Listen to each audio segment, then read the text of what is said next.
పరిసరాలు పరిశుభ్రతతో పాటు చెట్ల పంపకం కార్యక్రమానికి ప్రభుత్వం ప్రత్యేక శ్రద్ధ తీసుకుంటుందని కృష్ణా జిల్లా కలెక్టర్ డీకే బాలాజీ అన్నారు. ముఖ్యంగా జాతీయ రహదారులకు విలువైన మొక్కలు పెంపకం చేపట్టనున్నట్లు ఆయన తెలిపారు. కృష్ణా జిల్లా గన్నవరం విమానాశ్రయానికి ఇటీవల వీఐపీల తాకిడి పెరిగింది. దీంతో విమానాశ్రయం నుంచి విజయవాడ వచ్చే జాతీయ రహదారిని కలెక్టర్ డీకే బాలాజీ జిల్లా అధికారులతో కలిసి పరిశీలించారు. రోడ్డుకు ఇరువైపులా మొక్కల పెంపకంపై మరింత శ్రద్ధ తీసుకోబోతున్నట్లు తెలిపారు. ఎయిర్పోర్ట్ నుండి బయటకు వచ్చిన తర్వాత ఉన్న మన నేషనల్ హైవేస్ లో గ్రీనరీ డెవలప్మెంట్ కోసం గవర్నమెంట్ చాలా సీరియస్ గా తీసుకుంది.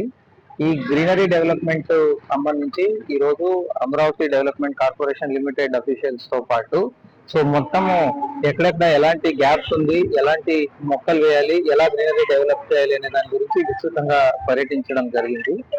అంతేకాకుండా నేషనల్ హైవేస్ కి సంబంధించి అక్కడంతా మొత్తం స్ట్రీట్ లైట్స్ అన్ని సరిగా పనిచేస్తున్నాయా లేదా, ఏదైనా పాటోల్స్ ఉన్నాయా లేదా అనేది కూడా ఆరా తీసి కన్సర్న్ అఫీషియల్స్ కూడా దాన్ని పాయింట్అవుట్ చేసి చూపించడం జరిగింది. దాన్ని ఫాలో అప్ చేసి ఈ రోడ్డు ఒక హై స్టాండర్డ్ రోడ్ గా వచ్చేదానికి అన్ని చర్యలు తీసుకుంటాం. Thank you.